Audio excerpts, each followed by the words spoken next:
છોટાઉદેપુર જિલ્લાના બોડેલીને ગુજરાતનું આદર્શ વ્યાપારી અને સેવાકીય કેન્દ્ર બનાવવા માટે ધારાસભ્યો, સાંસદ અને નાગરિકોએ રજૂ કર્યા મહત્વના સૂચનો. છોટાઉદેપુર જિલ્લાનું વ્યાપારી અને સેવાકીય કેન્દ્ર બનેલું બોડેલીને ગુજરાત સરકાર દ્વારા નગરપાલિકા તરીકે જાહેર કરાયું છે, જેથી આ ઐતિહાસિક અવસર પર બોડેલીના સર્વાંગી, સમાવેશી અને ટકાઉ વિકાસ અંગે નાગરિકોના વિચાર, સૂચનો અને દ્રષ્ટિકોણ જાણવા માટે બોડેલી સ્વામિનારાયણ સભાખંડ ખાતે બોડેલી વિઝન મીટનું આયોજન કરવામાં આવ્યું. બોડેલી વિઝન મીટનો હેતુ જણાવતા કલેક્ટર ગાર્ગી જૈને જણાવ્યું હતું કે બોડેલી વિઝન મીટ એક ખુલ્લું મંચ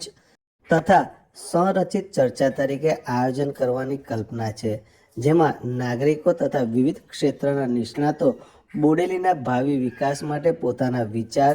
સૂચનો અને અભિપ્રાયો રજૂ કરી શકશે. શહેર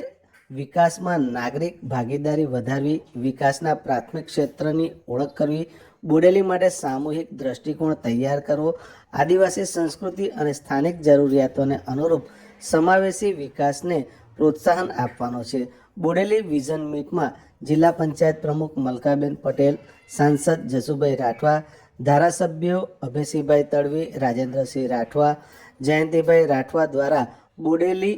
નગરપાલિકા સર્વાંગી વિકાસ અંગે પોતપોતાના મંતવ્ય રજૂ કર્યા હતા. બોડેલી વિઝન મીટમાં ઓપન માઇક સેશનમાં પદાધિકારીઓ, તબીબી વ્યવસાયિકો, કાનૂની ક્ષેત્રના નિષ્ણાતો, શિક્ષણ ક્ષેત્ર, વેપારી અને ઉદ્યોગ સાહસિક વર્ગ, સામાજિક કાર્યકરો તથા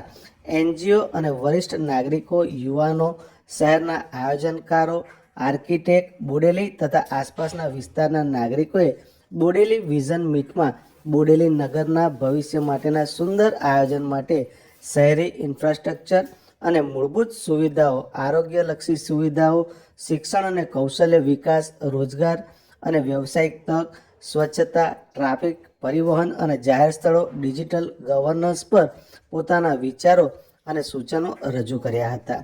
આ પ્રસંગે ઇન્ચાર્જ જિલ્લા વિકાસ અધિકારી કલ્પેશકુમાર શર્મા,